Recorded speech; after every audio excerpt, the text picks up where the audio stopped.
Mars media நேயர்களுக்கும் அன்பர்களுக்கும் இந்த நாள் இனிய நாளாக அமைய எல்லாம் வல்ல இறைவனை பிரார்த்திக்கின்றோம். இந்த சேனல் உங்களுக்கு பிடிச்சிருந்தா மறக்காம சப்ஸ்கிரைப் பண்ணுங்க, ஷேர் பண்ணுங்க, லைக் பண்ணுங்க, கமெண்ட் பண்ணுங்க. எனதருமை கடகராசி நேயர்களே, இந்த அருமையான பதிவில் நம்ம என்ன பார்க்க போறோம் அப்படின்னா 2025ஆம் ஆண்டு மே மாத ராசி பலன்.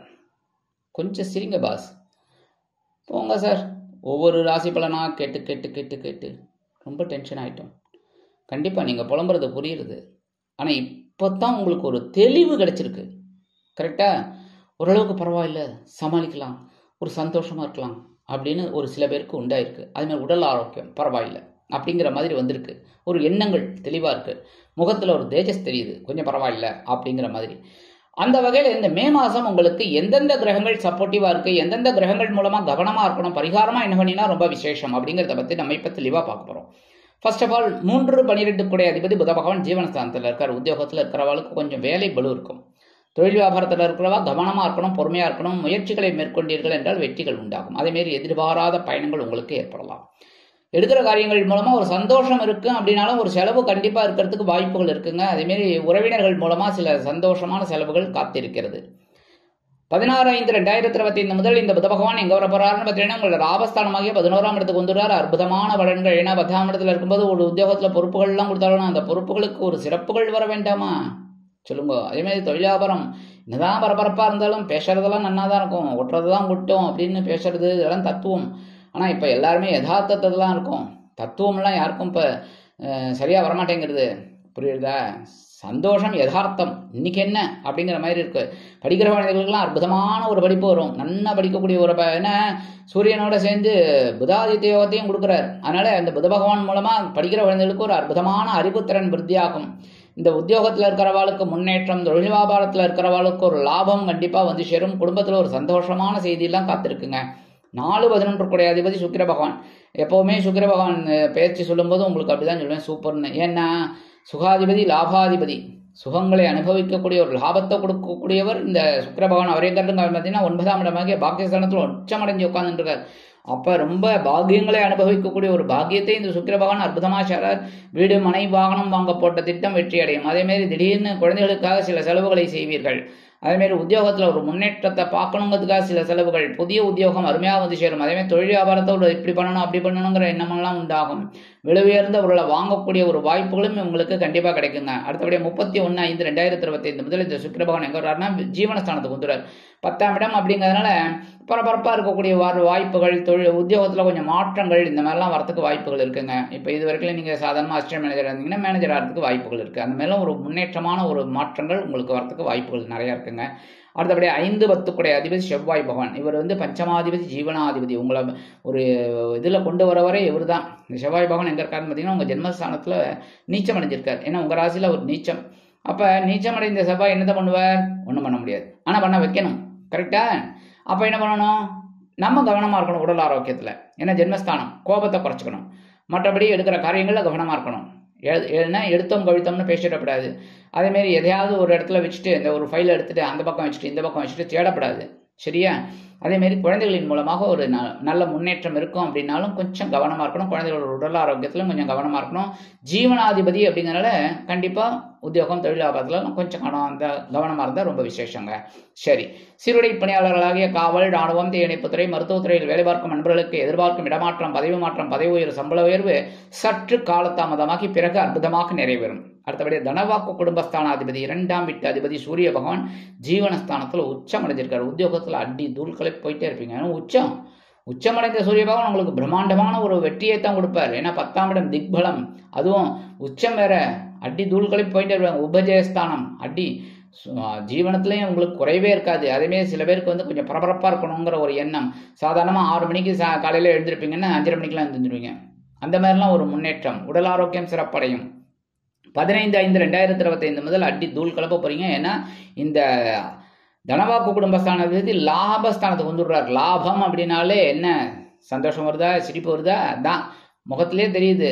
ஏன்னா தனவரவு தாராளமாக கிடைக்கும்.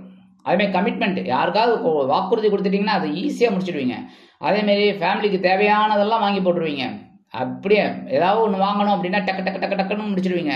அதேமாதிரி உத்தியோகம் புதுசாக வேலை தேடுகள் பாருங்கள் குழந்தைகள், அந்த குழந்தைகளுக்குலாம் நல்ல உத்தியோகம் கிடைக்கும். அதேமாரி படிக்கிற குழந்தைகளுக்குலாம் ஒரு படிப்பு நல்லா வரும்.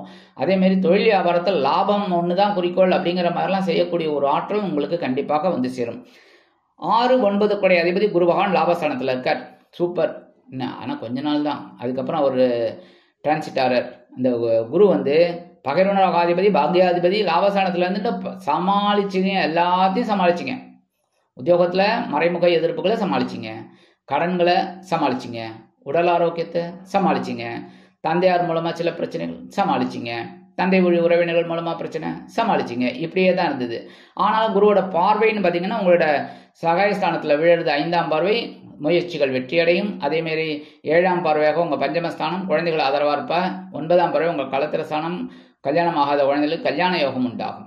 இந்த மாதிரிலாம் இன்னும் இருக்குது. அடுத்தபடியாக இந்த குரு பகவான் பார்த்தீங்கன்னா 11/5/2025 முதல் இந்த குரு பகவான் டிரான்சிட் ஆகிறார். எங்கள் விரயஸ்தானத்துக்கு வந்துடுவார். 12ஆம் இடம். 12ஆம் இடம் சுப விரயங்களை ஏற்படுத்தி கொடுப்பார். ஏன்னா அந்த குரு பகவான் 6ஆம் வீட்டு அதிபதி, 9ஆம் வீட்டு அதிபதி. அந்த குரு பகவான் உங்களுக்கு விரயஸ்தானத்தில் அயனசயன மோட்சஸ்தானம் அப்படிங்கிற விருப்பஸ்தானத்துக்கு வந்து உங்களோட விருப்பங்களை பூர்த்தி பண்ண போகிறார். 12ஆம் இடம் அப்படின்னோடனே எல்லாரும் உங்களை பயமுறுத்துவாங்க.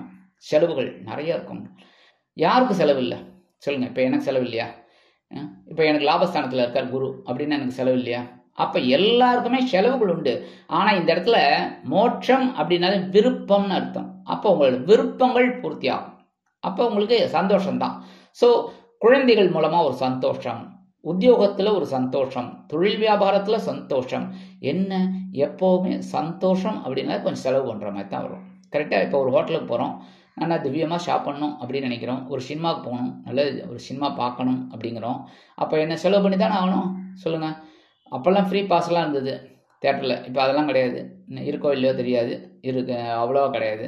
அதேமாரி ஹோட்டலுக்கு போயிட்டு நான் ஃப்ரீயாக சாப்பிட்டு வர முடியுமா? நம்ம எல்லோரும் போயிட்டு அதெல்லாம் முடியாது. அந்தமாரி நம்ம சந்தோஷத்துக்காக சில செலவுகளை செய்ய வேண்டி வரலாம். இருந்தாலும் குருவோட பார்வைன்னு பார்த்தீங்கன்னா உங்கள் சுகஸ்தானத்தில் விழுது 5ஆம் பார்வை. சூப்பர். சுகங்களை அனுபவிக்கக்கூடிய ஒரு வாய்ப்பை இந்த சுப பார்வையின் மூலமாக உங்களுக்கு கொடுப்பார். அடுத்தபடியாக 6ஆம் இடத்தை பார்க்குறாரு. பகைரூன ரோகஸ்தானத்தை 7ஆம் பார்வையை பார்க்குறாரு. ஸ்ட்ரைட்டு அடி தூள்களே போயிட்டே இருப்பீங்க உத்தியோகத்தில், தொழில் வியாபாரத்துலலாம். அடுத்தபடியாக 8ஆம் இடத்தை பார்க்குறது ரொம்ப விசேஷம். அஷ்டமஸ்தானத்தை ஒரு சுபகிரகம் பார்க்குறாருனாலே விசேஷம்தான். 8ஆம் இடத்தை பார்க்குறாருனாலே உடல் ஆரோக்கியம் சிறப்படையும், மனசில் ஒரு தெளிவான சிந்தனை, தெளிவான ஒரு சூழ்நிலை கண்டிப்பாக அமையும். 7, 8 குடை அதிபதி சனீஸ்வரன் பாக்கியஸ்தானத்துக்கு வந்ததுலேருந்து உங்களுக்கு பரவாயில்ல. என்ன திருக்கணித பஞ்சாங்கப்படி 9ஆம் இடத்துக்கு வந்துட்டார். எப்போ 7, 8லேருந்து உங்களை புரிஞ்சு எடுத்தார். ஒரு 6 வருஷமாக 7 வருஷமாக இப்போ கொஞ்சம் ரிலாக்ஸ் பண்ணியிருக்காரு. அவரும் உங்களையும் கொஞ்சம் ரிலீவ் பண்ணியிருக்கார். சந்தோஷமாக இருக்கீங்க, உடல் ஆரோக்கியம் பரவாயில்ல, தந்தையாரின் மூலமாக சில நன்மைகள் இந்த மாதிரிலாம் வரதுக்கு வாய்ப்புகள் இருக்குங்க. 8ஆம் வீட்டு அதிபதி 9ஆம் இடத்துல இருக்கிறதுனால ஓரளவுக்கு உடல் ஆரோக்கியம் பரவாயில்லைங்க. களத்திரம் இவரும் களத்திராதிபதி அப்படிங்கிறதுனால ஓரளவுக்கு பரவாயில்ல. வாழ்க்கை துணை பரவாயில்ல, சந்தோஷமான ஒரு குடும்ப சூழ்நிலை எல்லாமே இருக்குங்க.